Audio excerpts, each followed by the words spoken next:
चतुर्थ पाठ में पढ़ेंगे, जिस पाठ का प्रकरण का नाम है संस्कृत साहित्य की लेखिका। तो ये पाठ का नाम है चतुर्थ पाठ। चतुर्थ पाठ संस्कृत साहित्य, यही है ना? साहित्य लेखिका।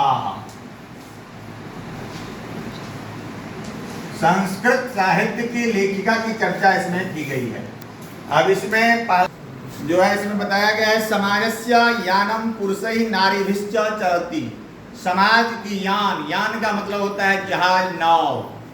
समाज जो चलता है वो कहते हैं पुरुषैः, पुरुष, और नारीभिश्च, नारी और पुरुष, मतलब स्त्री और पुरुषों के द्वारा समाज चलता है। साहित्य भी उभयोः समानम महत्वम, और साहित्य में भी दोनों का, उभयोः मतलब होता है दोनों, दोनों का समान महत्व है, एक समान। स्त्री और पुरुष दोनों एक समान। इसीलिए पहले की जो थी मनोदशा मानवों की, पहले लोग कहता था जो पुत्र होना चाहिए, पुत्र होना चाहिए, लेकिन आज की मनोदशा बदल चुकी है। आज लोग बोलते हैं पुत्र और पुत्री दोनों एक समान है। नहीं, तो हमारा संस्कृत साहित्य भी प्राचीन से ही कह रहा है जो संस्कृत साहित्य भी उभयोः समानम महत्वम, दोनों का समान महत्व है। अधुना सर्वभाषासु साहित्य रचनायां स्त्रियोपि तत्पराः सन्ति यशश्च लभन्ते। कहते आज के समय में संस्कृत भाषाओं में साहित्य रचना में स्त्रियों को भी, स्त्री भी तत्पर हैं, मतलब स्त्रियां भी आगे हैं। यशश्च लभन्ते, और यश को प्राप्त, यश मतलब कृति को भी प्राप्त कर रहा है, यश को भी प्राप्त कर रहा है। संस्कृत साहित्य प्राचीन कालात् एव साहित्य समृद्धौ योगदानम न्यूनाधिकम प्राप्यते। और संस्कृत साहित्य में प्राचीन काल से ही साहित्य समृद्धौ, साहित्य को आगे बढ़ाने में, समृद्धि करने में न्यून योगदानम, योगदान न्यूनाधिक, कहीं कम और कहीं ज्यादा प्राप्त है, मिलता है। फिर है पाठेस्मिन् अति प्रसिद्धानाम लेखिकानाम एव चर्चा वर्तते।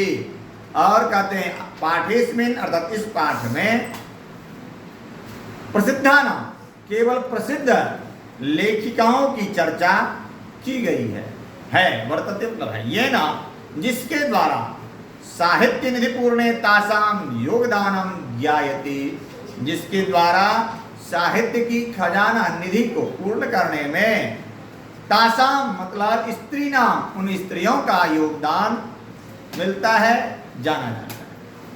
फिर है इसमें विपुलम संस्कृत साहित्यम विभिन्नैः कविभिः शास्त्रकारैश्च संवर्धितम। विपुलम संस्कृत साहित्यम विभिन्नैः, यह विपुल अर्थात विस्तार संस्कृत साहित्य में विभिन्नैः अनेक प्रकार के कवि शास्त्रकार के द्वारा संवर्धित किया गया है।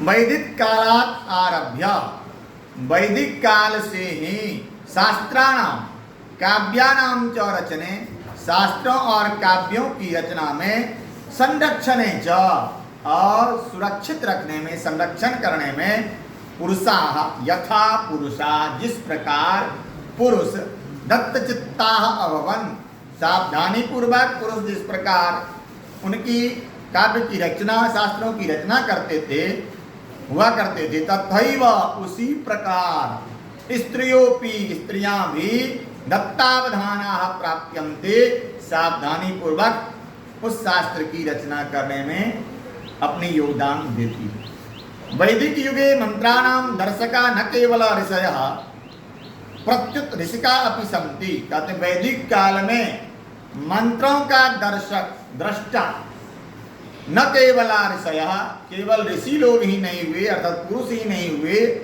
प्रत्युत परंच, लेकिन ऋषिका अपि सन्ति, ऋषिका भी अर्थात स्त्रियां भी ऋषि, स्त्रियां ऋषि भी थी। ऋग्वेदे, ऋग्वेद में चतुर्विंशति अथर्ववेदे च पंच ऋषिकाः मंत्र दर्शनवत्योः निर्दिश्यन्ते। कहते हैं ऋग्वेद में चतुर्विंशति, चतुर्विंशति मतलब चतुर मतलब 4, विंशति मतलब 20, तो कहते हैं 24, और अथर्ववेद में 5। ये ऋषिकाएं मंत्र दर्शनवत्यो मंत्र दृष्टा के नाम से देखा जाता है, निर्देश किया गया है। यथा कहते हैं जैसे, यथा यमी, अपाला, उर्वशी, इंद्राणी, बागाम, भृणी इत्यादय। कहते कुछ ऋषिकाएं के नाम दिए गए हैं, जैसे में दिया है यमी, अपाला, उर्वशी, इंद्राणी, बागम, भृणी इत्यादय इत्यादि। फिर है बृहदारण्यकोपनिषदि निषदि याज्ञवल्क्यस्य पत्नी मैत्री दार्शनिकी रुचिमती वर्णिता याम याज्ञवल्क्यस्य आत्मतत्त्वं शिक्षयति। बृहदारण्यकोपनिषद में याज्ञवल्क्य की पत्नी मैत्री दार्शनिक रुचिमती, दर्शन में रुचि रखने वाली, दर्शन क्या होता है? दर्शन शास्त्र है, तो दर्शन शास्त्रों में रुचि रखने वाली वर्णिता याम याज्ञवल्क्यस्य, याज्ञवल्क्य आत्मतत्व की शिक्षा देती है। याज्ञवल्क्य आत्मा की शिक्षा, आत्मतत्व की शिक्षा देती है। मैत्री कौन थी? याज्ञवल्क्य की पत्नी थी, और जो याज्ञवल्क्य की आत्मतत्व की शिक्षा उसमें दी है। जनकस्य सभायां शास्त्रार्थ कुशला गार्गी वाचनकवि तिष्ठति स्म। कहते हैं जनक के सभा में शास्त्र में कुशल मतलब शास्त्र करने में योद्धा, जो उसको आप मानते हैं योद्धा मतलब जो शास्त्र करने में आगे जीत हासिल करने वाली गार्गी और वाचक नवी भी रहती थी दोनों। महाभारते भी जीवन पर्यंतम वेदानुशीलन परायाः सुलभायाः वर्णनम लभते।